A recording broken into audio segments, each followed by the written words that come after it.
Itu namanya konsep keadilan. Sehingga kita melihat orang lain itu dari segala sisi positifnya. Jangan dilihat dari sisi negatifnya. Kesalahan kita itu satu Bapak Ibu, selalu melihat orang lain itu kekurangannya bukan kelebihannya. Dari semua yang dilakukan oleh Ivan Gunawan umpamanya, artis yang terkenal baik hati, suka sedekah, suka berbagi. Tapi kadang-kadang yang dilihat dari seorang Igun apa? Kekurangannya. Jangan iki Igun ki lanang tenan apa ora toh?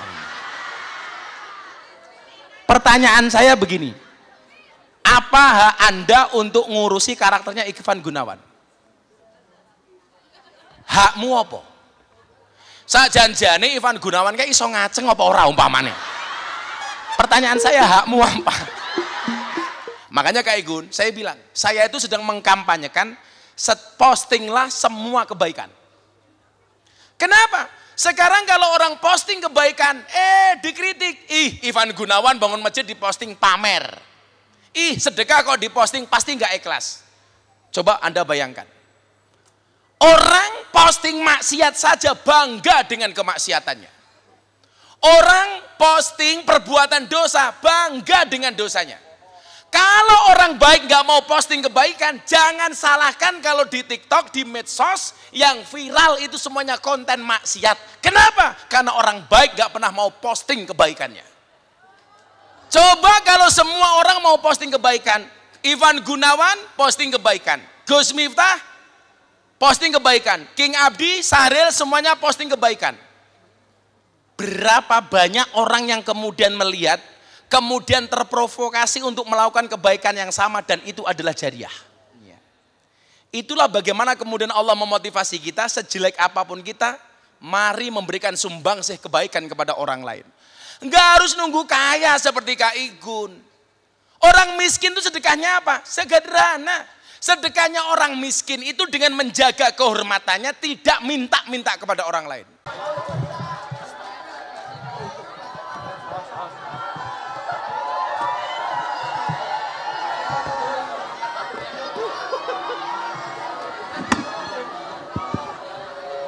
Assalamualaikum warahmatullahi wabarakatuh.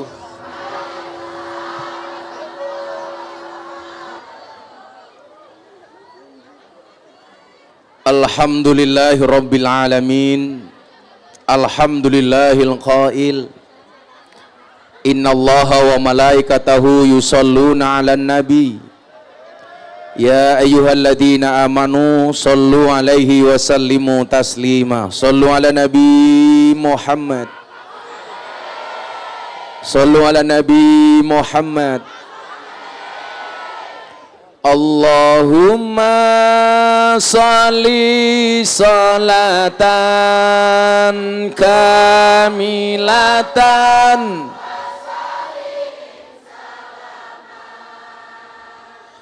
taman ala sayyidina Muhammadi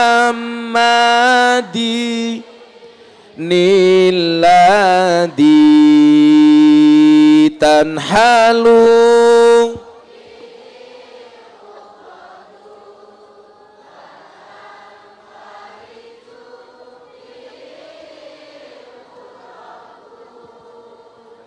wa tuqadha bil hawaiju wa tunalu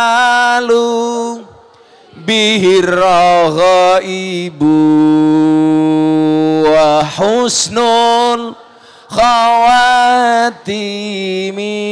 wa yustasqal ghamamu biwajil karim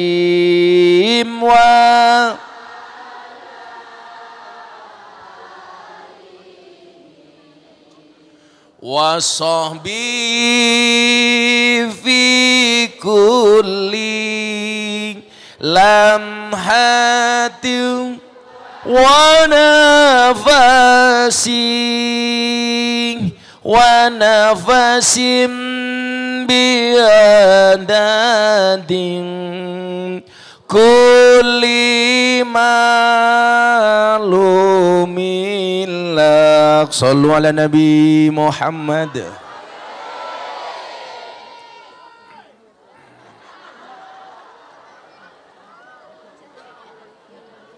Alhamdulillahirabbil alamin.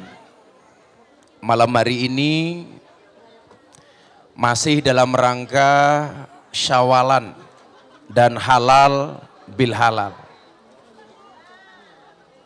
Tentunya tidak semua jamaah kemarin bisa hadir ketika open house di pondok, sehingga belum ada kesempatan untuk bertatap muka dan saling minta maaf antara satu dan yang lainnya. Maka malam hari ini yang datang minta maaf, saya maafkan. Yang datang minta THR, saya minta maaf.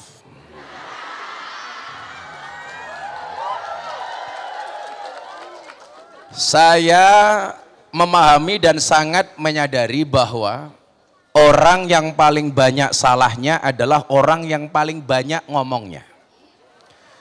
Dan survei membuktikan kalau saya ketemu Bapak Ibu, kira-kira yang paling banyak ngomongnya jamaah apa Gus Miftah? Berarti yang paling banyak dosanya jamaah apa Gus Miftah? Jamaah apa Abah? Terima kasih. Orang kayak saya ini banyak dosanya karena banyak ngomongnya. Jamaah itu banyak dosanya karena sering ngerasani dan batin.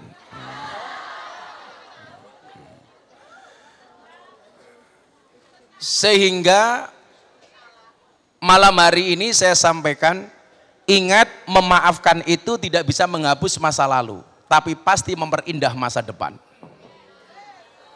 Betul? Makanya kenapa ciri orang bertakwa itu salah satunya adalah wal afina anin nas, orang yang mampu memberikan maaf kepada orang lain. Ibu bapak ngapunten, contoh yang diajarkan Kanjeng Nabi itu saling menyalahkan apa saling minta maaf?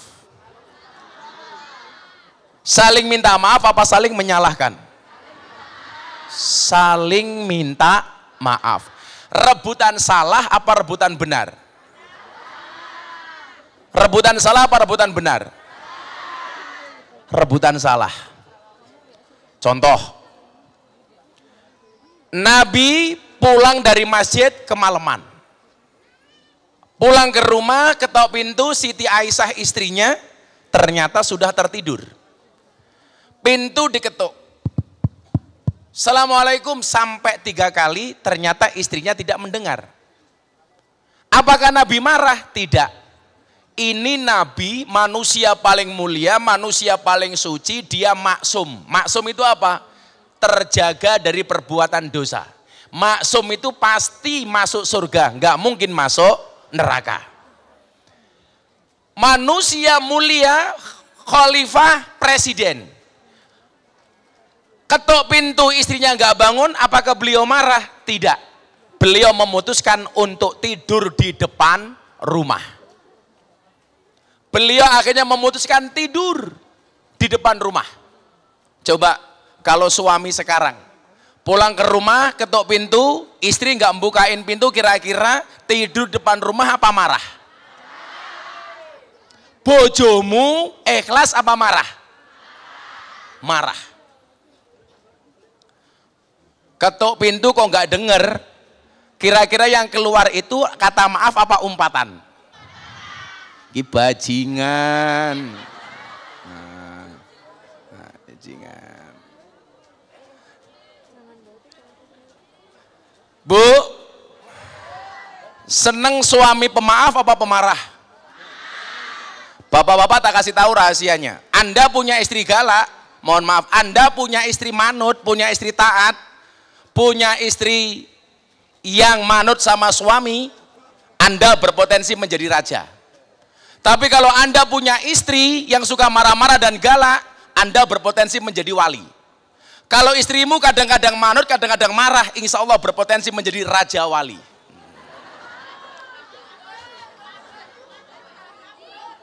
Makanya kalau bunda ini nggak pernah marah, malah saya bingung. Jangan-jangan saya hanya menjadi raja. Tapi kalau kadang-kadang bunda marah, kadang-kadang manut, saya seneng, berarti saya menjadi raja wali. Kalau King Abdi ini insya Allah raja singa.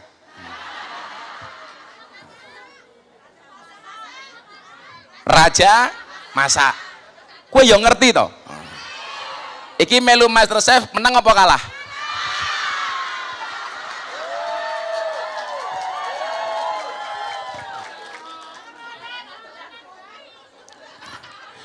Kata Igun, untung yang digarapi King Abdi bukan saya.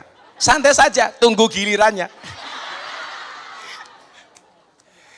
Nah, ibu bapak, begitu pagi hari, Siti Aisyah bangun, buka pintu, kaget. Kenapa ada manusia mulia yang tertidur di depan rumah? Apa yang dilakukan Siti Aisyah? Beliau menangis. Pegang kakinya Nabi sambil minta maaf. Ternyata membangunkan suami itu ada caranya, Bu. Caranya bagaimana? Kalau suaminya subuh belum bangun, pegang jempolnya. Dilus-lus. Mas, tangi mas. Pegang jempol kaki, belum bangun, pegang lebih atasnya. Kakinya. Mas, bangun. Pegang kaki bawah, belum bangun, pegang dengkulnya. Pegang dengkul belum bangun, pegang atasnya, pahanya. Mas, bangun.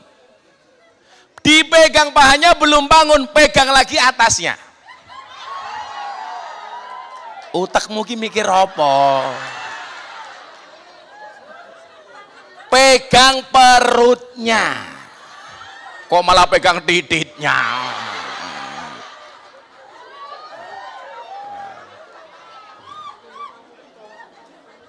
Kamu kalau jangan ngomong titit di depannya King Abdi. Karena survei membuktikan cowok yang perutnya besar biasanya burungnya kecil. Iya. Yeah.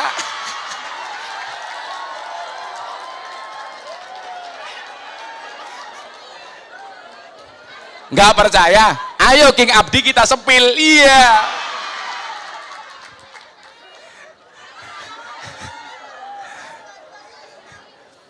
Malah ibu-ibu bengok-bengok, buka. Kamu kenapa penasaran sama King Abdi? Kamu jangan salah, King Abdi itu satu-satunya manusia di dunia yang titiknya juga ditato. Sepil matamu, sepil.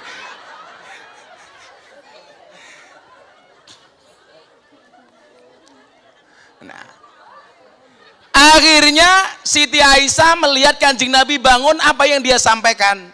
Nabi, suamiku, saya minta maaf.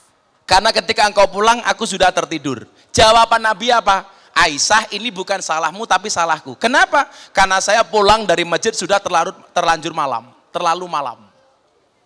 Padahal pulang dari mana, Bu? Masjid. Kadang-kadang suami kita itu pulang kemalaman marah-marah. Padahal pulang dari tempat karaoke. Cie. Matanya kek gitu.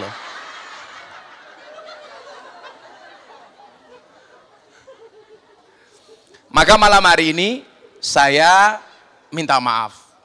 Karena saya meyakini, memahami, menyadari bahwa dari sekian banyak orang yang paling banyak salahnya adalah saya. Tolong saya dimaafkan. Kalau ada janji saya yang belum terbayar, tolong diingatkan. Kayak ini umpamanya yang kemarin dapat hadiah umroh, ini baru bisa diberangkatkan besok setelah musim haji. Jadi sebelum ulang tahun berikutnya. Dan tadi Kak Igun menyampaikan ke Abah, insya Allah besok ulang tahun Kak Igun mau datang lagi. Kok kamu seneng banget sama Ivan Gunawan, saya mau tanya, kalau alasannya bagus tak kasih uang. Siapa yang seneng sama Kak Igun ngacung? Alasannya apa? Enggak, saya mau nunjuk salah satu, kalau alasannya bagus tak kasih uang. Semuanya yang seneng sama Kak Igun angkat tangan. Yang wajahnya paling kasihan siapa ini?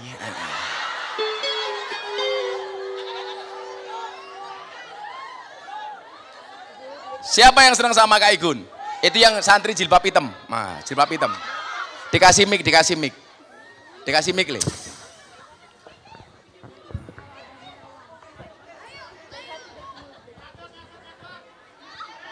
Ya, menurut saya... Nama kamu siapa? Assalamualaikum warahmatullahi wabarakatuh. Waalaikumsalam. Nama saya Nur Alifatun Nikmah, Bah. Santri sini kamu? Nggih. Kamu dari mana? Saking Padang, Oh, Sumatera Barat. dari Padang? Nggih. Sumatera Barat? Nggih, Bah. Oh, kamu harus belajar sabar dari pelayan rumah makan Padang. Mereka sangat sabar, buktinya apa? Kak Igun masuk rumah makan Padang, dia tanya, Mbak punya otak? Sebentar ya Mas. Ya. Gak marah dia pada ditanya punya otak apa enggak.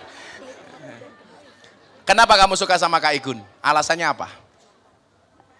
Memotivasi, ya baik hati, saling membantu, dan menurut saya gemoy.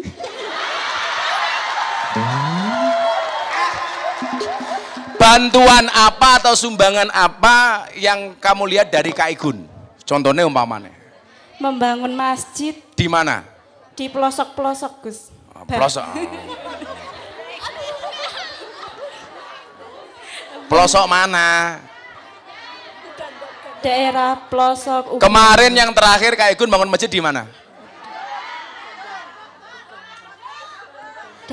Yang di luar negeri di mana? Uganda. Oh, di Uganda. Tepuk tangan untuk Kak Igun. Nah, karena santri putri yang ngasih uang Bunda. Dikasih 300.000. Dikasih Bunda jukut dompetnya abah ya padha wae. Sekarang yang kecil, yang sekarang yang emak-emak. Sing mbok-mbok mana sing mbok-mbok? Iki PGM iki ini dari apa? Sedulur Gus Miftah SGM. Kenapa kamu suka dengan Kak Igun? Assalamualaikum warahmatullahi wabarakatuh. Waalaikumsalam. Kamu dari kelompok apa? Kamu dari kelompok apa? Apa, Bah? Kelompokmu namanya apa? Sedulur Gus Miftah. SGM, Sedulur Gus Miftah. Kenapa suka sama Kak Igun? Kreatif. Wow, kamu tahu kreatif itu bahasa apa? Kere aktif. Iya, siapa tahu dapat jilbab. Ya, modus matane. Kak Igun, jilbab yang paling murah di tempat Kak Igun berapa? 120.000. Yaudah kamu beli, tak kasih uang beli 2 jilbab dari Kak Igun. 300. Terima kasih, Bah. Apa? Ya udah enggak, ya gitu ku jilbab ini Kak Igun ya. Moh salaman barang.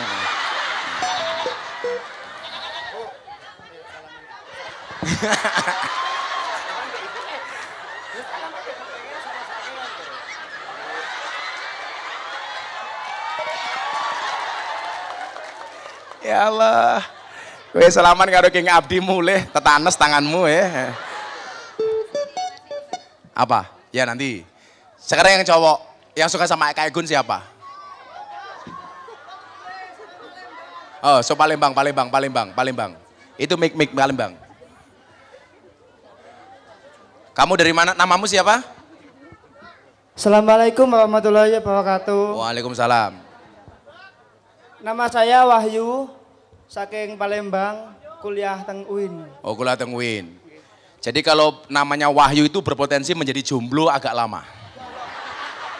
Karena setiap cewek yang ditembak pasti nolak. Lah, dulu ada santri putri ditembak sama namanya Wahyu, nggak diterima. Saya tanya, kenapa cintanya Wahyu tidak kamu terima? Dijawab, saya nggak bisa menerima, Bah. Kenapa? Karena kalau Wahyu saya terima, saya nanti dikira nabi. Inilah. Kenapa kamu ngefans sama Kak Igun? Karena beliau pernah ditantang sama Deddy Corbuzier untuk diet itu kan, tapi dia tidak menggunakan uangnya untuk pribadi. Tapi untuk sedekah atau membangun masjid. Tepuk tangan untuk Kak Igun. Saya itu gurunya Deddy Corbuzier. Sing Islam ke Deddy Corbuzier. Orang tahu diwenehi duit gitu lah. Malah Kak Igun diwenehi duit. Dancok Deddy ya. Ya udah kasih 300.000.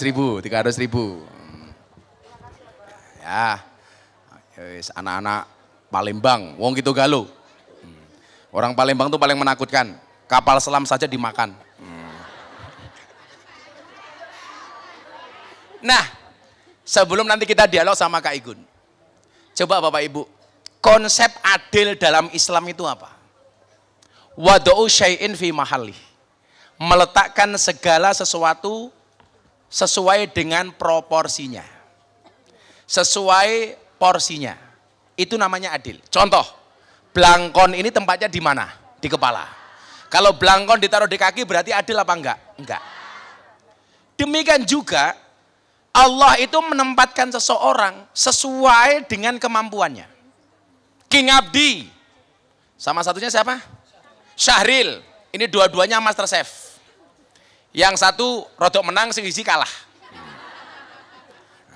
Syahril rodok menang, tapi si Abdi, kalau Syahril rodok menang, mampu menang, kalau si Abdi jelas kalah. Jelas kalah. Dia tadi janji, besok mau masaknya santri ora aji. Insya Allah, favoritnya King Abdi, tai kucing goreng. Saya itu kemarin ngamati di media sosial toh. Jadi Kak Igun itu nitip uang ke King Abdi untuk dimasakkan di bulan Ramadan untuk ngasih buka puasa orang lain. Subhanallah. Jadi kalau kelasnya Mas Kak Igun itu ngasih, kelas kamu menerima. Kelihatan wajahmu kayak kotak infak ya. Iku yang ngono lho, wis tua-tua jilbabe pink lho jijiki lho. Sengit tau. Wis tuwek jilbabe pink. Aku zizi.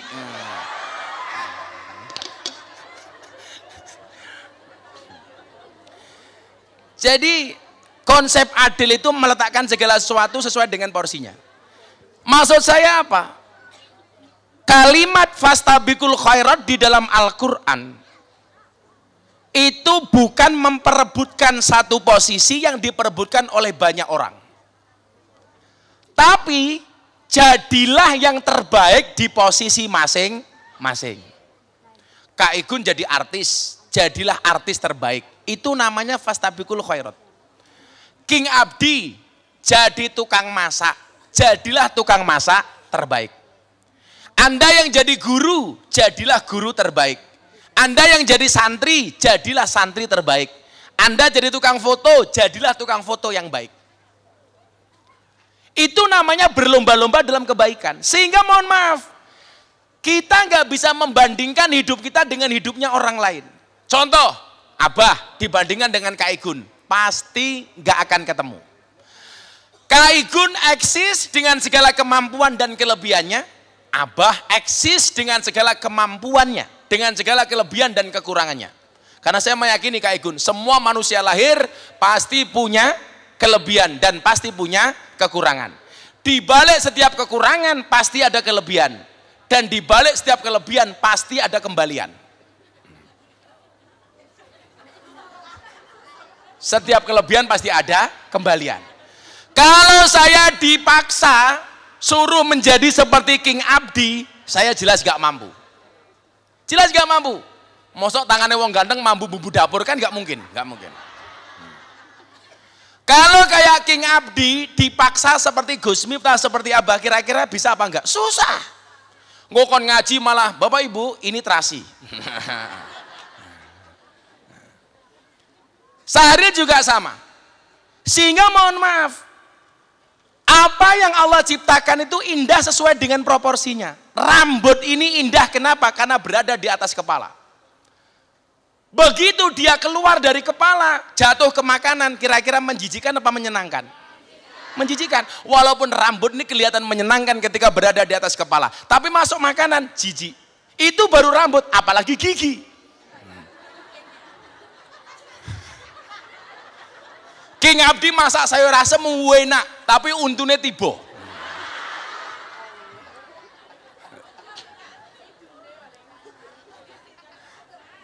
Lah langsung kebayang cangkeme Abdi toh.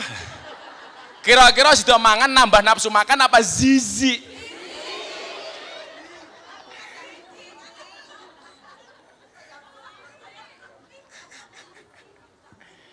Itu namanya konsep keadilan. Sehingga kita melihat orang lain itu dari segala sisi positifnya. Jangan dilihat dari sisi negatifnya. Kesalahan kita itu satu Bapak Ibu, selalu melihat orang lain itu kekurangannya bukan kelebihannya. Dari semua yang dilakukan oleh Ivan Gunawan umpamanya, Artis yang terkenal baik hati, suka sedekah, suka berbagi. Tapi kadang-kadang yang dilihat dari seorang Igun apa? Kekurangannya. Jane iki Igun ki lanang tenan apa ora to? Pertanyaan saya begini. Apa hak Anda untuk ngurusi karakternya Ivan Gunawan? Hakmu apa? Sajanjane Ivan Gunawan kayak iso ngaceng apa ora umpamane? Pertanyaan saya, hakmu apa? Ayo. Loh, aku ki ngerti utek-utekmu ki lho. Aku ki paham. Kita nggak boleh ngurusi personalitinya orang lain, betul? Hak kita apa? No. Yang dilihat seharusnya apa? Kelebihan orang lain, jangan melihat kekurangan orang lain. Makanya tugas kiai itu berat Kak Igun. Karena menurut Imam Al-Ghazali, kiai itu harus punya satu karakter ini. Apa? Alladzina yang duruna ilal ummah bi'aini rohmah. Kiai itu harus melihat umat dengan kacamata kasih sayang, siapapun itu. Makanya kenapa? Saya tidak anti dengan orang yang banyak dosa. Kenapa? Karena Allah itu membenci perbuatan dosa tapi tidak membenci orangnya. Allah membenci perbuatan maksiat tetapi Allah tidak membenci orangnya. Yang dibenci itu kelakuannya bukan orangnya. Makanya saya nggak pernah benci. Yang saya benci hari ini cuma satu. Siapa? Orang yang berbuat dosa dan maksiat tapi diumbar, diposting dengan penuh kesombongan. Makanya Kak Igun, saya bilang, saya itu sedang mengkampanyekan, postinglah semua kebaikan. Kenapa? Sekarang kalau orang posting kebaikan, dikritik. Ivan Gunawan bangun masjid diposting pamer. Sedekah kok diposting pasti nggak ikhlas. Coba Anda bayangkan. Orang posting maksiat saja bangga dengan kemaksiatannya. Orang posting perbuatan dosa bangga dengan dosanya. Kalau orang baik nggak mau posting kebaikan, jangan salahkan kalau di TikTok, di medsos, yang viral itu semuanya konten maksiat. Kenapa? Karena orang baik nggak pernah mau posting kebaikannya.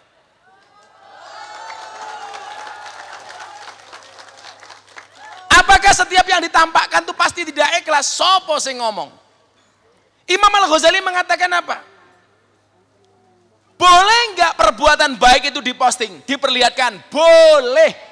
Asalkan dia bisa menjaga hatinya. Yang ditampakkan itu bukan berarti tidak ikhlas, yang disembunyikan belum tentu ikhlas. Betul? Ini saya yakin semuanya punya media sosial. Media sosial itu Kak Igun itu tergantung kelompok umurnya. Kalau yang tua-tua biasanya sukanya Facebook. Facebook. Yang tua-tua itu Facebook. Makanya dulu saya pernah, di mana-mana saya ceritakan, ada janda umur 60 tahun. Jam 11 malam bikin status Facebook, aku kedinginan nih. Iya. Ada lagi yang bikin status, ada nggak yang mau jadi imamku? Ya Allah, janda 60 tahun tanya imam. Akhirnya saya jawab, ada mbah siapa? Israel.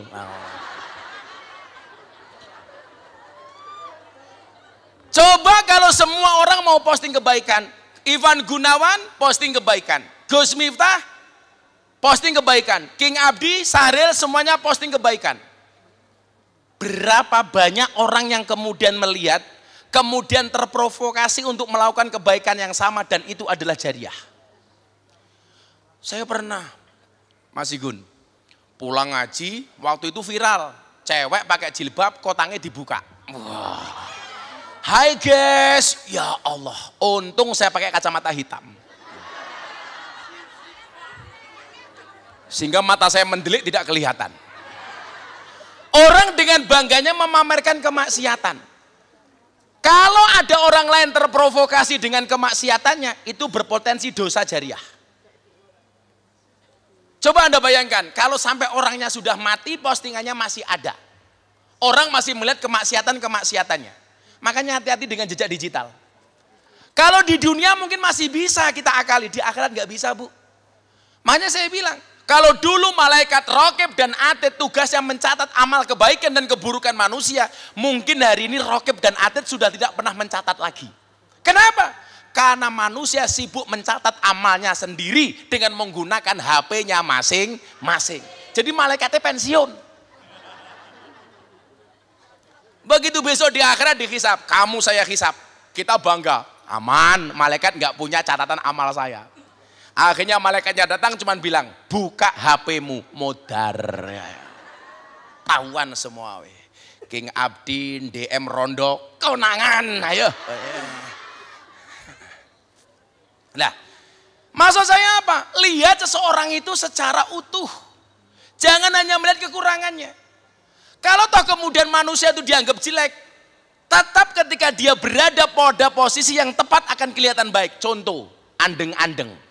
Tai lalat. Tai lalat itu akan nampak keindah ketika dia berada pada posisi yang tepat. Umpama nih, orang punya tai lalat di atas bibir atau di bawah mata. Jadi kelihatan cantik. Contohnya siapa? Bunda. Cie. Modus.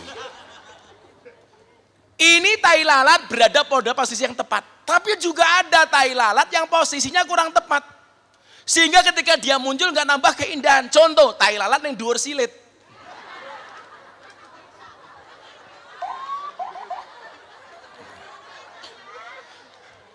Aku duwe tai lalat tapi ning silit.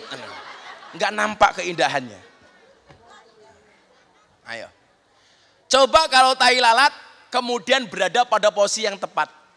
Maksud saya apa? Kalau orang hanya melihat tai lalatnya toh akan jijik, hitam, nggak menarik. Tapi ternyata walaupun dia tidak menarik, ketika dilihat secara global, secara menyeluruh, dia akan nampak keindahannya. Itulah bagaimana kemudian Allah memotivasi kita, sejelek apapun kita, mari memberikan sumbangsih kebaikan kepada orang lain. Nggak harus nunggu kaya seperti Kak Igun. Orang miskin itu sedekahnya apa? Sederhana. Sedekahnya orang miskin itu dengan menjaga kehormatannya, tidak minta-minta kepada orang lain. Betul? Orang kaya saja kalau berbagi kayak Kak Igun, itu nggak boleh lo merengut. Kak Igun ngasih orang sampai cemberut itu nggak boleh. Makanya kalau orang kaya sedekah dengan hartanya, orang miskin sedekah dengan apanya? Senyumnya. Yang paling celaka wes kere merengutan. Kere nggak pernah senyum. Uangnya ya teko. Biasanya jilbabnya hijau.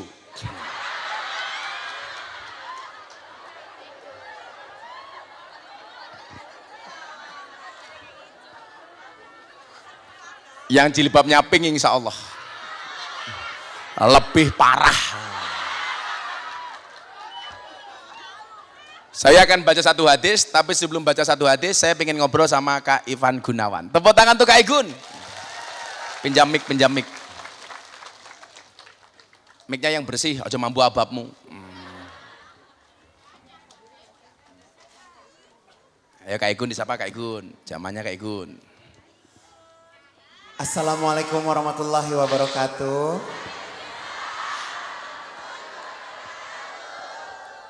Alhamdulillahirabbil alamin. Oke, boleh.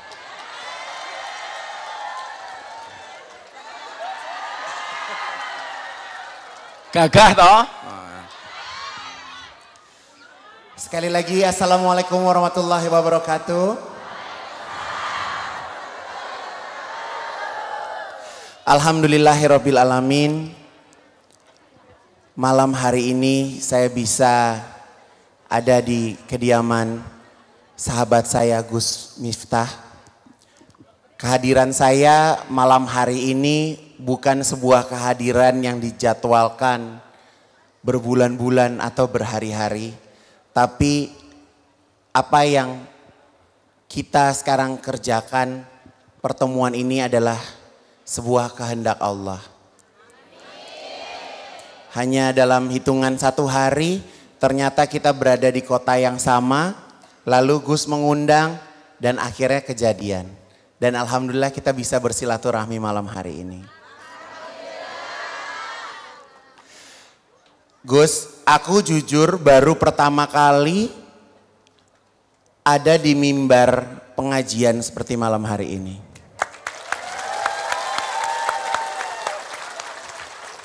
Biasanya kalau di panggung gini saya joget, tapi saya baru sekali menghadiri acara sebesar ini.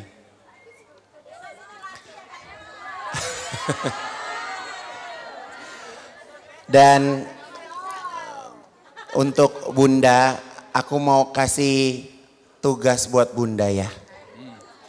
Dalam waktu dekat aku titipkan 1000 kerudung untuk dibagikan.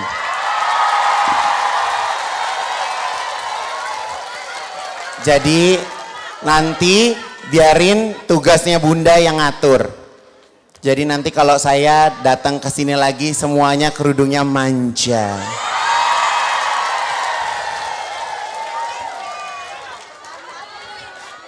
Jadi kerudungnya bukan yang lain ya. Apalagi yang pink. Saya adalah tipe orang yang sebenarnya tidak pernah memperlihatkan di saat saya beribadah kepada Allah Subhanahu wa taala.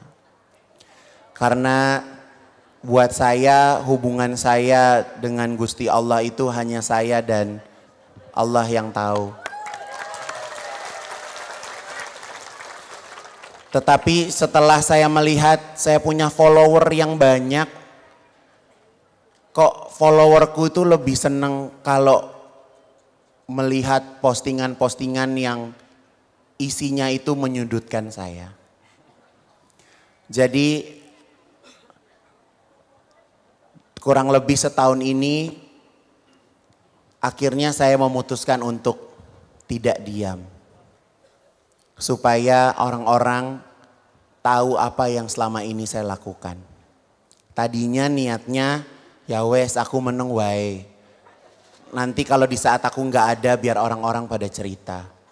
Tapi kalau saya selalu berada di posisi itu sebagai manusia biasa saya juga ingin untuk bisa membela diri saya.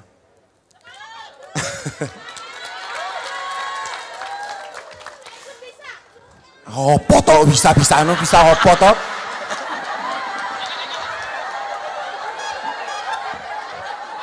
Wis ora ono sinyal nyambung wae iki lho. Jadi inti pada malam hari ini adalah malam hari ini bisa saya jadikan sebuah kenangan yang tidak akan pernah saya lupakan. Bisa berada di kediaman Gus Miftah, bisa bertemu dengan masyarakat semuanya, dan saya berharap bahwa silaturahmi ini tidak putus dan kita bisa akan terus bertemu. Kita semuanya sehat. Amin. Rezekinya banyak. Bahagia selalu.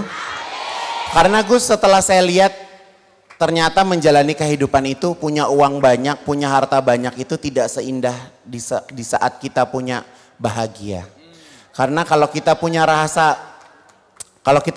bahagia, jiwa kita itu tenang. Saya lebih suka jadi orang tenang daripada menjadi orang yang kaya. Enak tidur, enak makan, mau beli apa aja bisa. Tapi semoga kita semua yang ada di sini insya Allah selalu sehat. Amin. Mungkin itu saja yang bisa saya sampaikan.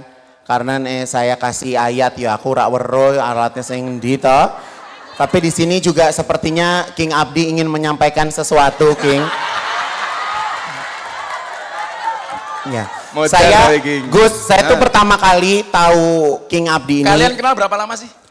Mungkin hitungan 2 bulan. Lama kita berarti ya? Lamaan kita. Jadi aku tahu King Abdi itu 2 bulan. Aku kira tuh, wih sangar iki tatone akeh. Ternyata pas ketemu Toto cium tangan, "Ma, iki lho kok mak iki piye?" Jadi saya ini mudah untuk dekat dengan siapapun dan saya tidak pernah memilih siapapun untuk bisa dekat dengan saya. Apa yang mau disampaikan oleh King Abdi? King, pandangan King Abdi ke Mas Igun apa? Yang Saya manggil Mak. Mak. Saya manggil Mak. Saya juga kalau WA-an juga emak. Saya manggil Mak. Jadi sebelum King cerita ya, kita itu mungkin nyambung Bu ya. Ketika saya dibully orang, Kak Igun japri saya, Gus yang kuat ya. Tapi sebaliknya ketika Kak Igun ada masalah, ya nyambung. Aku juga ngasih WA ke Igun, Gun kamu kuat, gak usah dengerin omongan orang. Ternyata saya nemu hadisnya, Gun. Hadisnya itu apa? Dulu orang baik itu ada sak gombyo, bahasa Indonesia ini apa ya? Segerombolan. Ini gennya sama Gun, asalnya sama. Sangkan paraning dumadi. Kemudian Allah lahirkan di dunia itu berpisah. Tapi pada akhirnya akan kembali sesuai dengan gerombolannya ini. Orang baik seringnya yang ngumpul dengan orang baik. Sehingga ketika kemudian Igun waktu itu dibully, dikasih peringatan sama KPU. KPI. Oh KPI ya KPI. Jok ngeri apa orang? Wis mari kok. Doyane yo mancing-mancing. Tanpa Igun minta, kita kasih semangat. Ternyata itulah yang dimaksud dengan watawasau bil haqqi watawasau bis sabar. Menasihati dalam kebaikan dan dalam kesabaran. Makanya kemudian kita nyambung Bu. Jarang ketemu tapi nyambung. Ketemu di pesawat tapi jabrinan sudah lama. Beliau ke Banjarmasin lihat toko manjanya yang di sana. Saya diundang ngaji di sana. Maksud saya apa? Yakin saja orang baik itu akan diketemukan dengan orang yang baik. Amin. Nah, kalau menurut Abdi, sosok Ivan Gunawan di matamu. Matamu.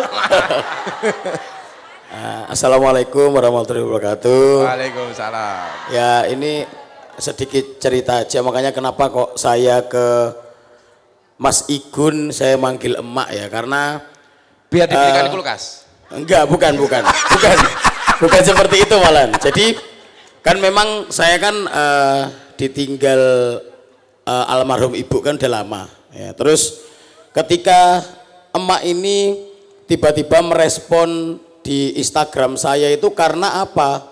Karena setiap saya ngonten itu dapur saya jelek, terus kompor saya busuk, dan pada akhirnya magic chair dibanding, magic chair hancur ya. Terus akhirnya aku kaget kok tiba-tiba itu loh kompormu kok jelek banget, tak kirimi kompor gitu. Setelah dikirimi kompor terus ngelihat kulkas yang udah ngembang kayak gitu, dikirimi kulkas segala macam, sampai pada akhirnya kok waktu saya ke Jakarta karena harus operasi itu sampai disuruh nginep di rumahnya emak sama istri saya gitu. Dan yang kemarin yang menurut saya itu adalah hal yang paling, kenapa kok saya harus panggil emak itu karena ketika saya habis operasi dan saya waktu kondisi menggigil pun beliau itu kayak ngerumat saya di rumahnya itu kayak anaknya sendiri kayak gitu. Dan yang terakhir juga yang saya juga nggak nyangka itu, saya habis operasi waktu mau hari raya harus ngeluarin dana yang lumayan besar ya, mendadak tiba-tiba emak kan, karena saya kan meskipun sakit itu mood saya adalah masak ya, jadi lihat pembantu di sana kan pada banyak yang pulang, akhirnya saya masak gitu, mendadak saya dikasih berlian nih Gus. Nah, ini. Yo, rasa pamer aku ya duwe. Tuh, cuma ya spontan aja dan langsung pakein sekepepet apapun, jangan dijual, tapi yang nawar banyak Gus. Yang nawar banyak, cuma saya dalam hati kayak kok dikei kok gak sak surate maksudnya gitu. Oh, matane saya. Jadi itu. Cuma itu kalau saja. Kamu berani jual tak kuamplok nih gue. Jadi pelajarannya adalah besok kalau ngonten tolong pakai barang-barang yang jelek ya. Enggak, aku tuh gini Gus, Kenapa kok kamu baik? Jadi aku tuh maksud aku gini, aku tuh orangnya spontan Gus. Aku tuh nggak bisa misalnya contoh ada acara narok proposal di meja, nggak bakal tak bantu Gus. Tapi aku tuh ngerjain tuh bener-bener pakai batinku gitu, pakai rasaku gitu. Kok bisa kena, bisa ini. Makanya kalau banyak orang yang gini, kenapa kok Igun mesti bikin masjid ke Uganda, ke Afrika, kenapa nggak di Indonesia aja gitu. Tapi aku itu memang orangnya spontan Gus. Jadi aku di saat aku melihat oh awalnya tuh Gus, aku waktu di Uganda itu awalnya ada orang posting di Uganda itu susah air bersih Gus. Jadi mereka itu minum air, minumnya itu dari genangan air yang coklat itu loh Gus. Kotor ya? Kotor. Terus udah gitu ya udah aku spontan aja, oke bikin sumur gitu. Dan sampai saat ini akhirnya sumurnya aku kasih nama sumur ibuku Erna Gunawan. Jadi aku berharap nanti kalau ibuku nggak ada amal ibadahnya mengalir terus seperti air yang aku buat. Terus pas aku lihat masjid, aku ngeliat postingannya mereka itu sholat di bawah ranting. Di bawah pohon ya? Di bawah pohon gitu. Dan di Uganda itu mayoritas beragamanya itu non muslim. Dan muslimnya itu hanya 16-17%. Jadi kemungkinan di sana memang kurang diperhatikan Gus gitu. Jadi akhirnya aku buatlah di sana satu-satunya masjid yang warnanya putih Gus. Di antaranya tuh masjidnya kuning, biru, hijau gitu. Tapi ya alhamdulillah gitu, aku kok kemarin pas sampai di Uganda aku kok rasanya hidup aku kok random banget ya gitu. Loh kok aku bisa ada di Uganda gitu yang harus naik pesawat kemana-mana dan aku ngebayangin di sana tuh kayak welek, kayak aku takut nggak bisa hidup, nggak bisa apa. Tapi ternyata Allah tuh kasih banyak kemudahan. Sama seperti aku ketemu makhluk ini. Jadi aku ngelihat, anak ini seru ya gitu. Karena kalau kita main handphone itu kan kadang Gus scroll, ketemu ada ini, ada itu, ada apa gitu kan. Makanya aku ngeliat kok nih orang masak kompornya jelek, wes mukanya jelek, kompornya jelek, ya kan. Jadi semuanya tuh serba spontan aja sih Gus gitu. Dan aku dalam hidupku yang ingin aku jalanin saat ini adalah aku hanya ingin menjadi perpanjangan tangan buat orang-orang yang memang membutuhkan. Subhanallah. Jadi mungkin itu aja yang pengen aku sampaikan. Bukan berarti mas aku dong mas, aku nggak bisa seperti itu gitu. Jadi semua itu ya karena memang sudah seperti itu jalannya gitu. Jadi kemarin kan mas siapa namamu? Abdi. Iya. Abdi. Jadi ya ini kemarin gulanya tinggi banget Gus. Jadi saking maca handphone sih orang lagi ngomong. Enggak, aku cari chatting kita dulu. Oh iya oke cakep. Jadi dia ini gulanya tinggi, udah gulanya tinggi sampai nyerang mata. Matanya hampir kena. Udah kena. Sudah. Jadi dia ini nggak bisa ngelihat. Sekarang aku pakai baju apa toh?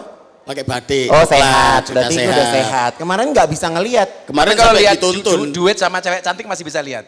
Kalau duit masih lihat Gus. Kalau duit masih lihat. Kalau cewek insya Allah udah enggak. Udah enggak. Kalau duit masih lihat. Ini live Gus, dilihat istri saya nanti. Jangan. Cuma memang saya bersaksi ya. Saya bersaksi kalau Emak Igun ini memang benar-benar orang yang super random beneran. Orang yang super random. Saya itu orang yang dugal memang super dugal. Orang yang nakal saya orang paling nakal. Dugal. Oh. Dugal itu mokong banget. Dan alhamdulillah di tahun saat ini saya itu mulai lahir sampai tahun kemarin itu nggak pernah melakukan puasa dan segala macam. Tapi ketika Mak Igun potong, tak lakuin potong. Kemarin oh jadi kamu potong rambut tuh karena Mak Igun? Iya, potong. Terus gini, kamu hari ini puasa apa enggak? Alhamdulillah Mak aku puasa, bener puasa, bener. Ya wis, kamu cek WA-mu, tak lihat tiba-tiba ditransfer uang 100 juta dan itu cuma disuruh untuk karena kamu puasa, kamu berbuka siapin 4.000 porsi dadar beredar untuk kamu bagiin ke orang-orang. Itu Mak Igun. Terus aku sampai kaget, loh Mak, sama ini ngapain kok beli makanan sebanyak ini? Ini 100 juta loh, nggak akan mati. Kamu amal 100 juta nggak akan mati ngasih makan orang. Itu aku sih kayak, oh gitu ya. Kemarin sebulan 30 hari kamu puasa berapa hari? Saya sehari itu toh. Oh enggak. Enggak toh. Enggak toh, Mak. Ora toh. Ya misalnya sehari itu toh itu. Beda dong. Saya itu 1 bulan. Enggak. Ojo ngono toh. Ya wis 2 hari toh. Enggak. 3. Aku bolong itu 10 hari sebelum hari raya karena harus operasi. Sebelumnya puasa? Sebelumnya puasa. Karena memang belajarnya sama diet. Belajarnya sama diet. Oh, niatnya diet. Maksud aku gini loh Gus, istrinya itu kan ibadahnya taat toh. Iya kan? Kalau istrinya sholat, ngaji, dekne baringan ngono ya kaya diyasinin mbek bojone ngono loh. Jadi kan aku bilang, lu bangun nggak? Kata aku gitu. Itu memang karena awalnya itu istri sudah hampir. Mohon maaf, Mas pulang aja deh kayaknya ngapain di sini. Karena memang ini Gus, hampir 1 tahun ke belakang itu banyak perubahan di kehidupan rumah tangga saya. Jadi aku itu. Kamu udah gak duga lagi? Iya, karena aku itu setiap hari ngelihat istriku yang aku bangun jam 2, istriku ngaji. Sudah sholat, udah ngaji. Terus aku bangun subuh, istriku udah ngaji. Jam 8 aku bangun. Jangan lagi. Ngomong bangun subuh, kamu pulang ke rumah subuh. Iya, aku pulang ke rumah subuh. Ayo pulang ke rumah subuh maksudnya. Subuh, aku pulang ke rumah subuh, itu ngelihat istriku sholat ngaji. Kamu pulang ke rumah subuh kemana aja? Nah, ini nanti. Jadi ya itulah Gus, makanya sampai istriku tuh nggak pernah nuntut aku untuk sholat, tapi pas ketika aku tanya, selama kamu menikah sama saya 10 tahun, hal apa yang paling kamu inginkan dari saya? Jawabannya apa? Aku kepingin kamu pimpin sholat gitu. Mas, itu aku sekarang Abdi belajar. Pilihannya cuma 2, kamu sholat atau saya sholatkan Abdi. Gitu. Jangan Gus, celengannya masih belum nutuk Gus. Jangan didoain itu Gus. Gitu Dik ya? Nggih. Jadi kamu merasakan ketika ketemu dengan Kak Igun ini vibe-nya positif? Sangat banyak perubahan dan sangat banyak hal positif yang saya tangkap, yang saya dapat dan saya pelajari. Banyak banget. Jadi kalau istrinya suka ngaji kok suaminya ndugal, saya jadi ingat Fir'aun. Aduh, ya. Loh. Fir'aun itu nuakal ngaku Tuhan tapi istrinya itu wali, namanya Siti Asiyah. Istrinya itu rajin ibadah, suaminya bajingan kayak Fir'aun. Kok ndelah yono ning Malang. Untung ketemu Igun. Lah mau saya begini, sumber kebaikan itu bisa datang dari siapapun.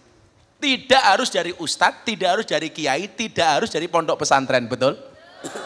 Makanya kenapa Abah sering bilang, dakwah itu bukan profesi, tapi apapun profesinya harus berdakwah. Coba Anda bayangkan, Kak Igun mohon maaf, followernya Kak Igun berapa di Instagram? Cek ya. Aku sering komen-komenan, sering kolaborator juga sama Kak Igun ini. Coba. Enggak banyak Gus. 32,8 juta. Coba. Umate Kak Igun 32 juta. Kalau Abdi berapa Abdi? Dicek. Ya kui followerku kabeh kok dene. Numpang tenar be aku ya piye. Pansos sih pansos. Berapa di Abdi? 600.000. 600.000, 90%-nya hatersnya, gitu. Pembencinya itu loh. Coba Anda bayangkan, kalau ada satu postingan kebaikan dari Kak Igun, kayak kemarin saya posting, Kak Igun ngeliatin anak-anak di Uganda ngaji. Saya kolaborasi sama Kak Igun ditonton sekian juta orang. Coba, setiap postingan kebaikan Kak Igun dilihat 32 juta orang. Saya aja cuma 2,6 juta. Artinya apa? Sumber kebaikan itu bisa datang dari siapapun. Bahkan dari anak kecil sekalipun. Kalau saya mohon maaf, bahkan dari lonte sekalipun. Makanya kenapa Kak, saya itu kok suka ngaji di lokalisasi. Kalau Kak Igun hari ini bagi jilbab sama ibu-ibu 1.000. Saya itu punya torekoh, Gun. Saya itu sering berbagi mukena di tempat-tempat lokalisasi dan klub malam. Kayak Maaf, beberapa Gus, nggak pernah ketemu. Pas saya bagi dia pas di kamar, jadi nggak kelihatan. Ayo, contoh ini Kak Igun, ini saya bagi di lokalisasi Gang Tretes, Pasuruan. Ini ada 600, ini kalau si Abdi, kalau Tretes pasti tahu. Di Gang Tretes. Gang Sono Tretes. Lah itu saya bagi 680 mukena untuk mbak-mbak. Nah itu. Orang bilang begini, ngapain Gus bagi-bagi seperti itu. Sampai kemarin saya kirim di Bose Bali untuk mbak-mbak LC. Berapa mbak-mbak yang butuh mukena? 200 orang Mbah, tak kirim. Di Batang juga sama. Pertanyaannya begini, apa ada manfaatnya Gus? Ternyata ada Bu. Begitu mereka nerima pembagian mukena dari Gus Miftah, mereka punya beban mental. Masa nerima mukena dari Gus Miftah saya nggak sholat. Awalnya terpaksa. Kalau saya lebih baik terpaksa masuk surga daripada sukarela masuk neraka, masuk surga. Lebih baik terpaksa masuk surga daripada sukarela masuk neraka. Karena kebaikan itu perlu dipaksa. Ikhlas itu juga perlu dipaksa. Jadi mungkin awalnya kayak Gun pamane berbagi sesuatu kurang ikhlas, bagi saya nggak ada masalah. Lebih baik tidak ikhlas tapi memberi daripada ikhlas tapi tidak pernah memberi. Kak Gun ditanya, Kak bagi 100.000 jilbab manja ke jamaah ikhlas apa enggak? Enggak. Itu lebih bagus daripada Abdi. Abdi kamu ikhlas? Ikhlas bagi berapa? Enggak.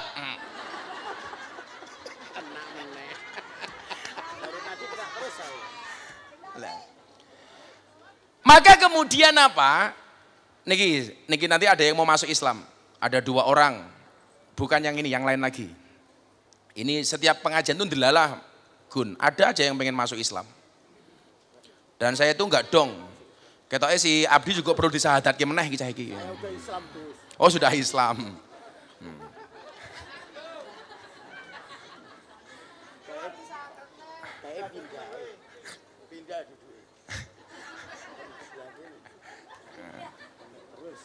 Abdi itu wajahnya preman.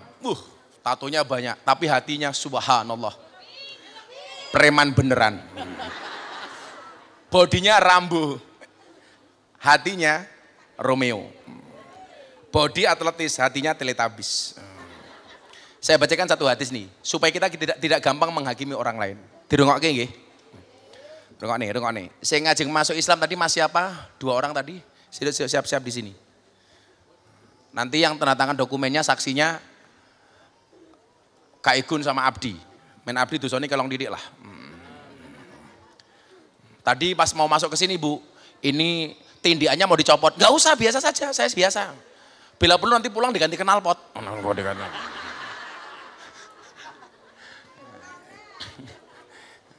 Makanya saya itu dapat julukan dari teman-teman itu apa? Presiden para pendosa.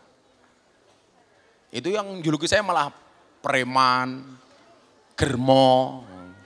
Jadi karena saya biasa dengan orang-orang yang dianggap banyak dosa. Tolong didengarkan hadis ini. Nggih. Moga-moga sesuk ora kebagian jilbabe Kak Igun. Amin. Ora kebagian amin. Bagian. Engko manut Bunda. Rungokne maca hadis. Bismillahirrahmanirrahim. Ruya Anil Imam Malik annahu kana yaqul la tangduru fi dzunubin nas. Diriwayatkan dari Imam Malik, ia berkata, la tangduru fi dzunubin nas. Janganlah kalian lihat dosa-dosa manusia ka'annakum arbabun. Seolah-olah kalian adalah Tuhan. Ini hadis loh Kak Igun. Jangan melihat dosa-dosa manusia seakan-akan kalian adalah Tuhan. Wangduru ila dzunubikum ka'annakum abidun. Tetapi lihatlah dosa kalian seolah-olah kalian adalah budak. Kita itu sering melihat kesalahan dan dosa orang lain seolah-olah kita yang tuh menjadi Tuhan. Makanya bahasa saya apa Gun? Seringkali manusia itu menjadi hakim dan jaksa bagi kesalahan orang lain tetapi menjadi pengacara bagi kesalahannya sendiri. Mohon maaf. Kita itu sering menjadi hakim dan jaksa bagi kesalahan orang lain. Kalau ada orang salah kita hakimi, kita tuntut dan macam-macam. Tapi kalau kita punya salah, kita menjadi pengacara bagi kesalahan kita sendiri. Membela diri dengan segala alasannya, betul? Nggih napa mboten? Padahal Allah menciptakan manusia itu apa? Untuk saling mengenal dan menasihati. Bukan untuk saling menilai dan menghakimi. Kita nggak punya hak menghakimi si Abdi. Manusia kok banyak tatonya. Di Purel di Banjarmasin. Dulu dari Jogja pindah ke Kalimantan. Lama saya nggak tahu itu siapa. Ownernya di Banjarmasin telepon saya. Bah, ada Purel yang ngefans banget sama Gus Miftah. Maksudnya gimana bos? Dadanya ditato Gus Miftah. Loh, fotonya ono Pak, Bu. Gus Miftah, saya minta untuk dihapus. Alasan dia apa? Karena saya mengidolakan Gus Miftah. Saya bilang, gak harus seperti itu, kamu malah nambah dosa. Nambah dosa. Dan ternyata manut. Saya ditanya, bah, bagaimana cara tobatnya orang bertato? Gampang, jangan nambah tato. Setuju? Saya nggak nuntut si Abdi untuk menghapus tato. Hak saya apa? Kecuali dia bertanya sama Gus Miftah, Gus, miturut jenengan tato niku pripun? Saya tadi mau masuk ke sini, Sahril sama si Abdi nyopot tindiannya di telinga. Kenapa kamu copot? Malu mau pengajian sama orang-orang. Itu kamu. Ngapain kamu harus pura-pura baik di hadapan orang? Jadi diri sendiri. Itu kejadian tadi. Mic-nya mati.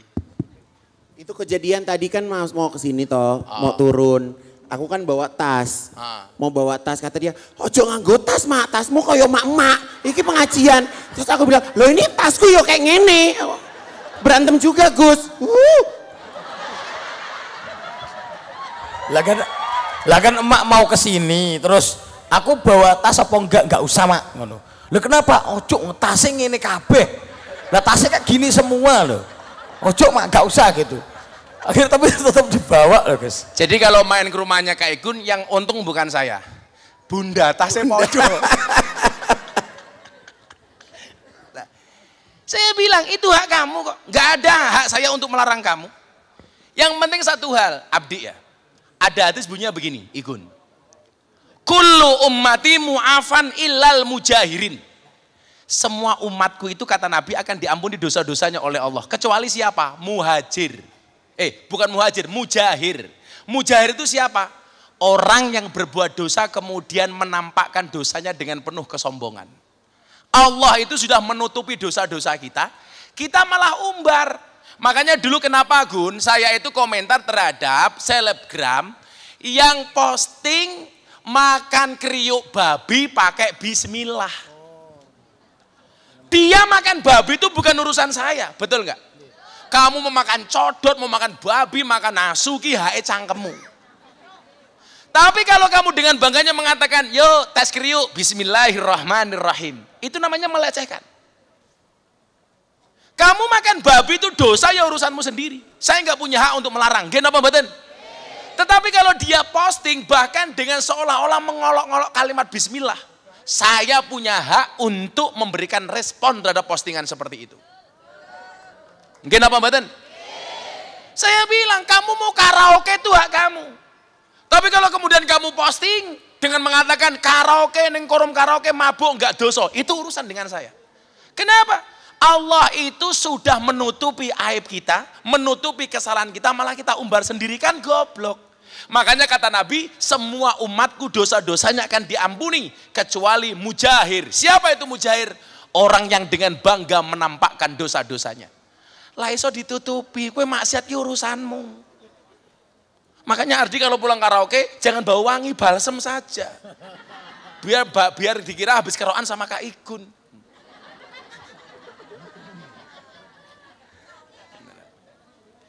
Akhirnya orangnya apa? Tolong taunya dihapus. Karena minta nasihat, ya dihapus. Maka ketika saya ditanya, Gus, bagaimana cara bertobat orang punya tato? Jangan nambah tato. Bagaimana tobatnya orang bertindik? Jangan nambah tindian. Gus, apa benar? Kalau orang bertato sholatnya tidak diterima oleh Allah. Sing kondo sopo. Kita itu ditakdir sudah mau sujud saja sudah bagus. Soal diterima atau enggak itu bukan urusan kita, tapi urusan Allah. Gus, boleh enggak orang bertato jadi imam? Boleh. Yang enggak boleh itu sedang bikin tato jadi imam, itu enggak boleh. Oh, nato kalau jadi imam ya kena kok. Boleh enggak perintah orang sholat?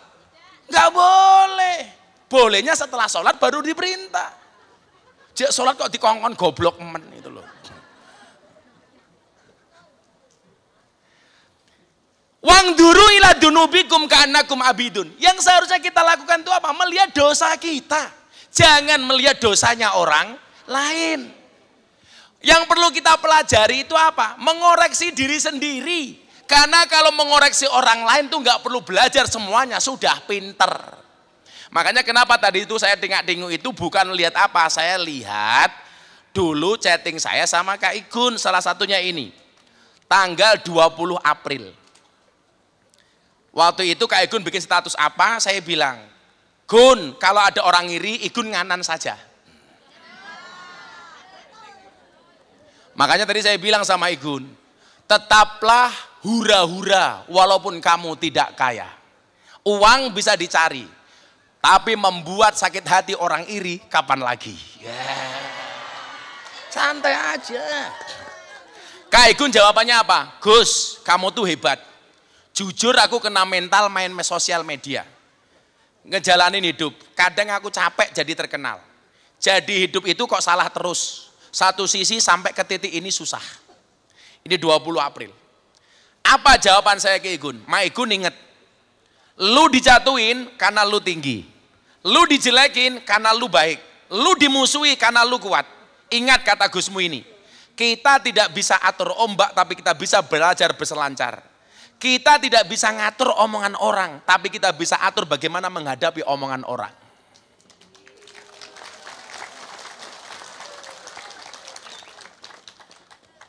Kak Igun bilang apa? Makasih ya Gus sudah menjadi penguat. Aku sampai nggak tahu mana teman, mana yang bukan teman. Sudah. Maka saya bilang malam ini sama Kak Igun. Badai itu datang Gun tidak untuk mengganggu hidupmu, tapi untuk membersihkan jalanmu. Pulang dari pengajian ini insya Allah Kak Igun menjadi pribadi yang lebih kuat. Amin. Termasuk Abdi. Termasuk Sahril. Insya Allah nanti pulang dari sini Sahril tobat. Tindiannya ganti tiang listrik. Ya, yang mau syahadat sini dulu. Yang mau syahadat nanti saksi dokumennya Kak Igun sama Mas Abdi. Sini. King Abdi mau syahadat lagi, malah tak kafir ke cah kuwi.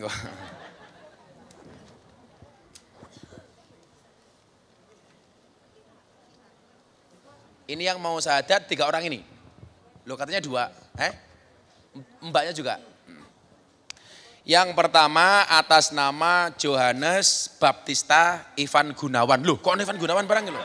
Sumpah Ivan Gil, tapi ada Gunawan nih. Aduh, kayak ngepasi.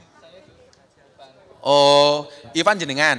Nah, terus laki-laki Klaten 70, agama sebelumnya Katolik. Pak Johannes, masuk Islam ada paksaan enggak? Pakai mic. Kalau ada paksaan saya enggak mau. Tidak ada paksaan. Sukarela, ikhlas karena Allah. Restui orang tua juga. Alhamdulillah. Alamat Aspol Tegal Nowanto. Oke, ikhlas ya. Gak ada paksaan ya. Betul Gus. Yang ini namanya Kasdu. Jenengmu Kasdu. Kok simpel menok Kasdu? Kasdu. Maksudnya Kasdu ki ran duwe kas gitu.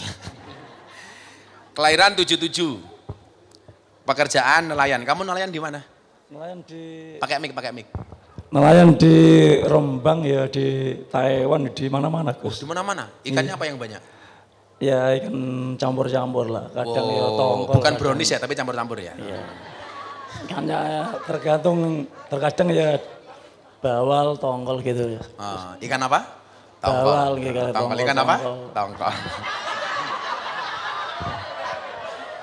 Ikan paling besar yang kamu tangkap ikan apa? Ya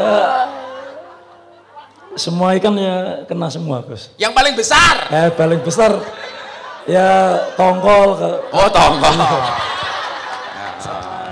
Kurang. Berarti tongkolmu besar ya? Mas Kastu. Kemudian yang ketiga, Saudari Gloria Puspita. Mbak E. Gloria Puspita, Semarang. Agama sebelumnya Kristen. Pekerjaan pelajar. Oh, kamu masih belajar? Kuliah? Enggak sih, sudah lulus. Oh, sudah lulus. Ini berarti identitas lama ya. Kamu juga nggak ada paksaan Kasdu masuk Islam? Kenapa kamu pengen masuk Islam? Kalau saya boleh tahu. Oh, itu pakai mic. Sering apa? Sering lihat Gus Miftah terus di HP. Oh, sering lihat Gus Miftah. Kan hidayah bisa dari mana-mana ya Gun ya. Makanya kadang-kadang lihat TikTok kayak dulu. Kamu kenapa masuk Islam? Lihat TikTok. Lihat apa? Lihat Gus Miftah. Kan Gus Miftah banyak dibully. Justru karena dibully saya kasihan. Nah, matane. Santai aja kalau dibully. Kalau Mbak Gloria kenapa pengen masuk Islam, Dok? Satu aja, Pak. Karena keluarga besar Islam sih, Gus. Terus kenapa? Keluarga besar Islam, betul. Terus kayak pengen belajar dan sekarang juga pasangan juga Muslim. Oke. Terus kalau ini 3 orang ini ada sangkut pautnya enggak? Tidak ada, Gus. Oh. Ya. Yang pengen menikah siapa? Oh, kamu pengen menikah dengan siapa? Dengan saudara Christian Ningrum. Itu statusnya apa? Beliau statusnya janda cerai hidup. Oh, janda cerai hidup. Iya, betul, Gus. Agamanya udah Islam. Agamanya Islam, dari keluarga besar Islam. Kalau dia nikah walinya siapa? Kakaknya. Oh, kakak, itu ada kakaknya. Kakak kandung. Oh ya, berarti boleh jadi wali. Ya. Kamu mau dinikahkan sekarang?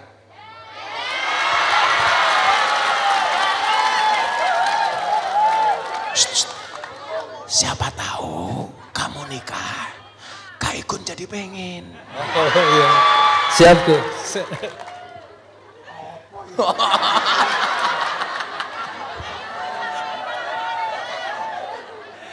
Oke, Mbak Gloria, Johannes, udah sadar dulu sama Kastu. Dipegang mic-nya, ikuti sahadat saya, diikuti ya, bareng-bareng, gak usah satu-satu, langsung gak apa-apa. Disaksikan oleh semua yang hadir, 3 orang ini malam hari ini mau masuk Islam tanpa ada paksaan dari siapapun. Bahwa ini benar-benar hidayah. Kamu gak dipaksa sama Gus Miftah toh? Kamu gak dipaksa sama Gus Miftah toh? Enggak. Enggak. Pak, gak dipaksa kan? Mbak enggak kan? Enggak. Oke, saya itu kalau ditanya sudah berapa orang Gus yang masuk Islam, saya udah lupa. Wah banget, setiap pengajian alhamdulillah ada yang masuk Islam. Kadang-kadang saya tanya, Gun, kenapa kamu jauh-jauh dari Semarang, dari mana pengen masuk Islam melalui Gus Miftah? Kayak dulu dari Australia, Bun ya yang bule itu ya. Kenapa jauh-jauh dari Canberra? Why you will to be a Muslim with me? Because your Islam is relax, enjoy and happy. Karena mereka melihat Islamnya Gus Miftah itu menyenangkan. Nah, ya sudah. Oh pancen, pagi ini jaluk jilbabnya manja. Bun, 2 orang ini tolong gak usah dikasih Bun. Pakai jilbabing mengganggu mataku Bun. Bunda gak mau pakai jilbabing, lah saya pakai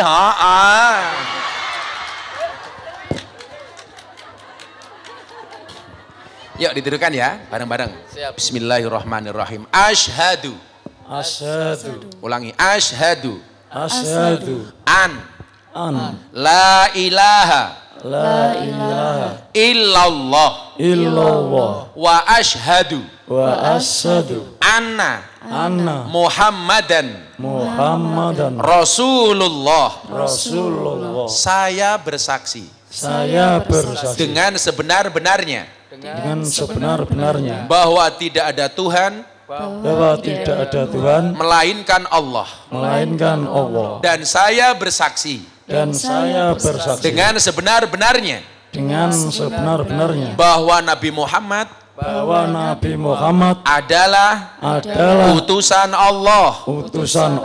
Alhamdulillah. Kalian bertiga sah sebagai seorang muslim dan muslimah. Dengan 2 kalimat syahadat. Sebagaimana hadis yang saya pahami, semua dosa-dosa jenengan dari kemarin sampai hari ini semuanya dinolkan oleh Allah. Dosa-dosanya semuanya diampuni oleh Allah, kembali menjadi suci. Saya minta jenengan semua doakan kami semuanya. Doakan saya, doakan Kak Igun, doakan Abdi, doakan saya, doakan semuanya. Mudah-mudahan kita tetap dengan iman dan Islamnya. Oke, saya kasih Quran satu-satu. Tuh, dikasih Quran satu-satu, Mbak dikasih satu. Di sini ada, di sini. Ya, kamu sudah punya baju muslim belum? Punya sarung belum? Tak kasih uang beli. Ini. Kamu nanti beli sarung sama baju ya. Nah, ini 1 juta untuk kamu. Nah. Bapak ya, kamu udah punya baju belum? Udah, kamu tak kasih uang 1 juta untuk mas kawin untuk nanti kalau nikah sama istrimu ya. Nah. Itu Mbak pelajar itu, Mbak siapa tadi namanya? Gloria. Ini apa sayang? Mau kena. Ini mau kena sama Quran. Ini mau kena dari Bunda. Nah, kamu beli perlengkapan muslimah, beli jilbab dimanja 1 jutanya. Alhamdulillah. Nanti saya minta yang menjadi saksi Islam kalian, Mas Igun sama King Abdi, ya, biar mereka kecepatan pahalanya. Ya, alhamdulillah berkait Pak Igun ini kesini langsung dari saksi Islam ke orang. Ini kamu tantangan dulu, Johannes Baptista Ivan. Benar nama kamu Ivan? Oh, tapi nggak pakai Gunawan ya? Enggak.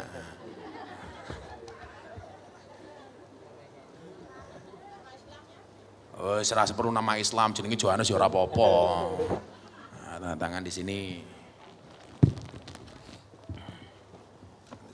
Kamu si Kosdu. Sini Du. Kasdu ya di situ.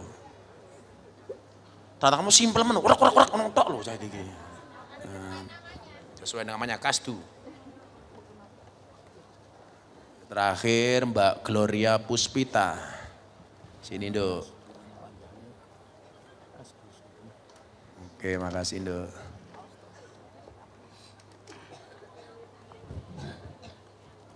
Kak Igun tangan di sini Kak, saksi 1. Tiga-tiganya sih, dikasih tiga-tiganya.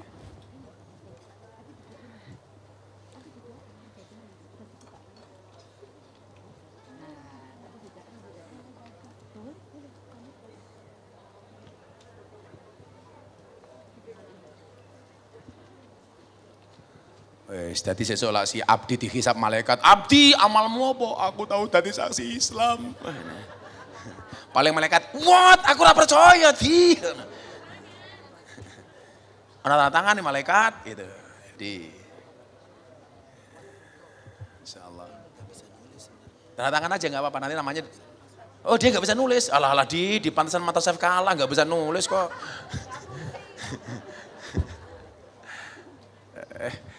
Guayane tanda tangan mergo ono berliane ya rupamu Didi. Sombong amat. Jan ra pantes driji jempol kabeh kok nganggo berlian Didi. Mulai kurus Bun. Si Abdi mulai kurus. Iya, bukan karena diet, pikiran. Oh, apa nulisnya miring? Ya wong yo miring kok Gun.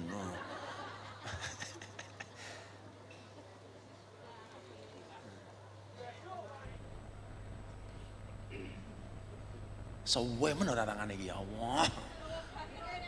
Wis 3 wae ra kabeh. Ini nanti fungsinya untuk ngurus ke KUA untuk ganti identitas KTP dan lain-lain. Nggih. Nah, nanti biar dibawa ke KUA sama anak. Ini Lung. Kalau ada pertanyaan soal Islam nanti ke pondok ya, ke pengurus pondok. Enggak harus ketemu Abah, ketemu yang lain juga bisa ya. Terima kasih, tolong sekali lagi kami didoakan ya. Mas Igu didoakan, semuanya didoakan. Makasih Mas Kasdu. Makasih Pak Ivan. Makasih Mbak Gloria. Tuh Mbak Gloria sungguh sama Bunda itu. Alhamdulillah.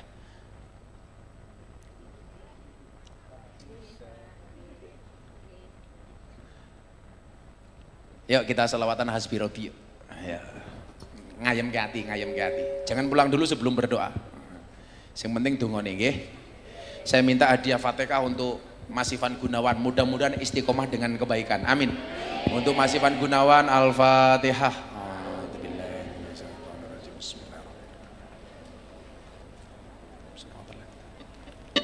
Mudah-mudahan Mas Abdi sehat terus. Al-Fatihah.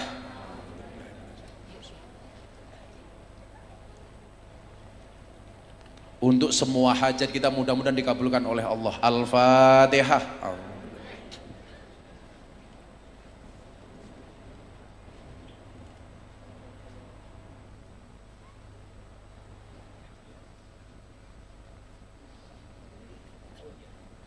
Untuk almarhum Babe Cabita, Al-Fatihah. Iyyaka na'budu wa iyyaka nasta'in. Ihdinas shiratal mustaqim. Sebelum sholawat, benjang malam Selasa, jamaah diaturi rawuh wonten dalem Habib Usman, sholawatan akbar, boleh ke sapi, itu mungkin. Insyaallah untuk sholawatan kita itu setiap malam Rabu Wage, bulan ini tanggal 21 bersama Habib Zaidan. 28 sekali. Jadi 28 pisan nggih. Ahad paing tetap setiap ahad paing tambah sakniki sholawatan kalian Habib Zaidan 2 bulan sekali. Mulainya besok tanggal 21. Ya. Oke, guys. Oke. Sorry ya. Yuk selawatan sing kusuk. Hasbi Rabbi Jalallah ma fi qalbi ghairullah Nur Muhammad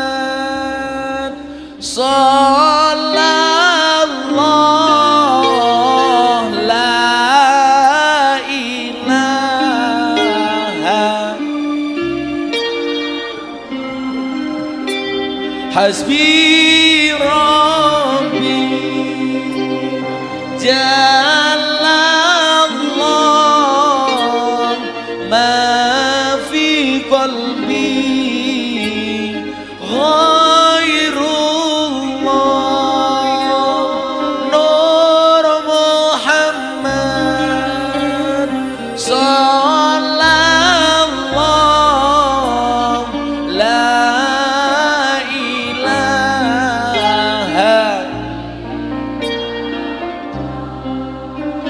Hasbi Rabbi Jalallah ma fi qalbi ghairullah Nur Muhammad sallallahu la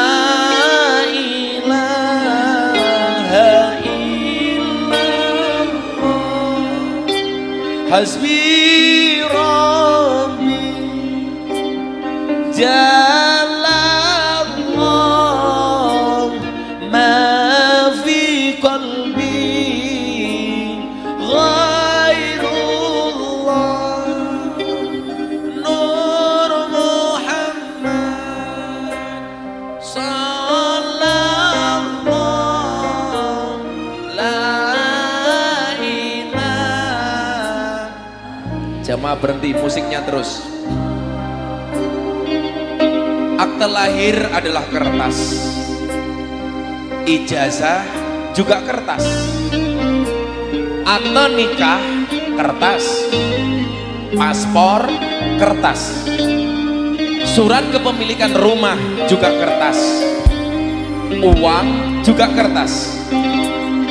Kehidupan kita layaknya hanya dikelilingi dengan kertas-kertas. Seiring waktu berlalu, semua dirobek, kemudian dibuang dan dibakar. Berapa banyak orang bersedih karena kertas-kertas yang dimilikinya, dan berapa banyak orang yang begitu bahagia dengan kertas-kertas yang dimilikinya. Tetapi ada satu lembar kertas yang tidak mungkin dilihat oleh manusia itu sendiri, yaitu akte kematiannya. Maka manusia itu ada batasnya, yang tidak mungkin dia mampu menjangkau waktu. Ada dua hal yang tidak akan selamanya ada dalam diri seseorang: masa mudanya dan kekuatannya. Dua hal yang berguna untuk setiap orang: hati yang mulia dan hati yang mengampuni. Ada dua hal yang mengangkat derajat seseorang: sikap rendah hati dan berbagi kasih.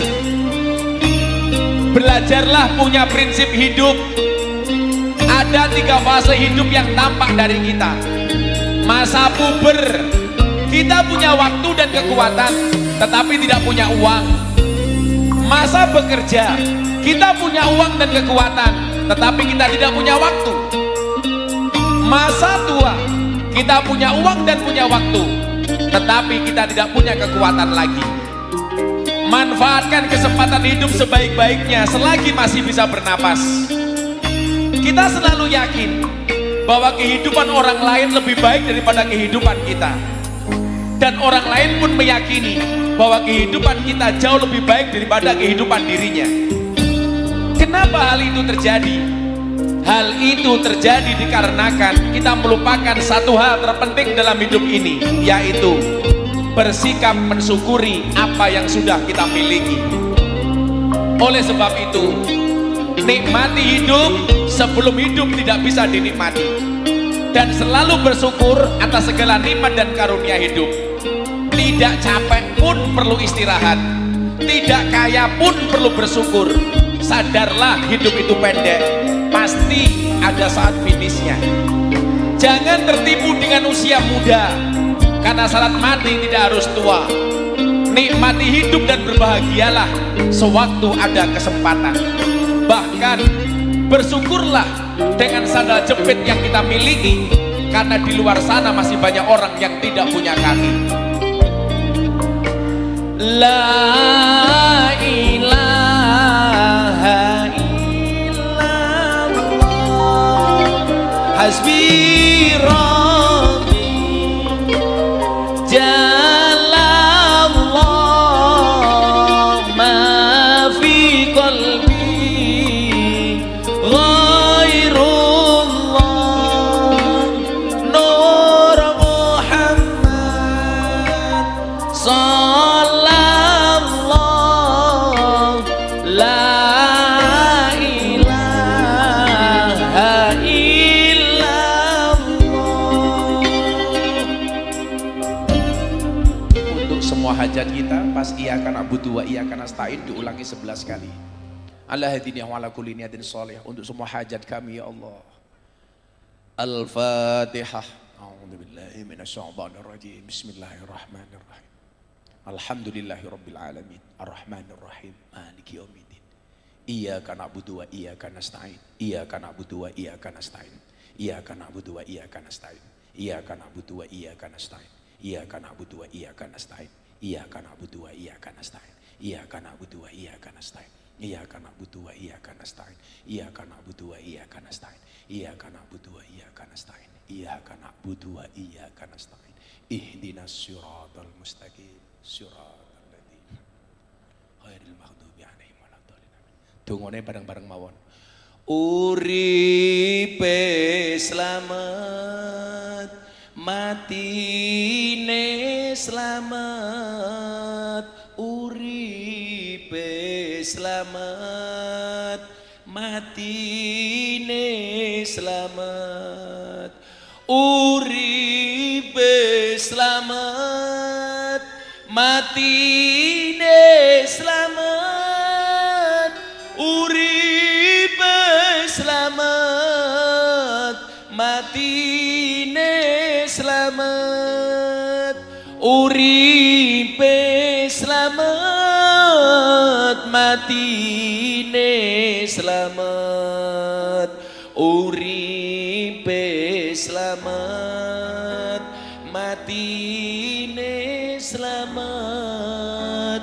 Uripe slamet, matine slamet, hayatu salam, mautu salam, hayatu salam, mautu salam, hayatu salam.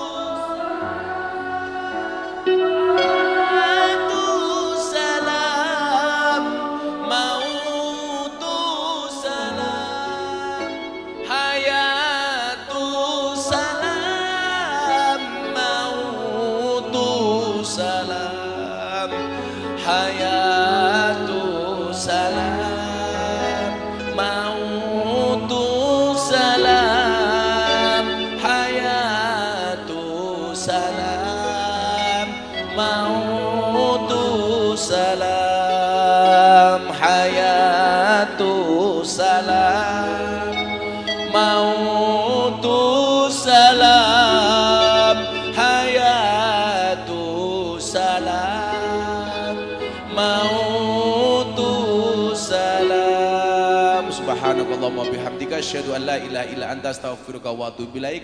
Walhamdulillahi rabbil alamin. Kak Igun terima kasih, Mas Abdi terima kasih, Mas Hari terima kasih. Ndherekaken Jogong Kondur kepanggih pada pertemuan yang akan datang. Terima kasih. Assalamualaikum warahmatullahi wabarakatuh.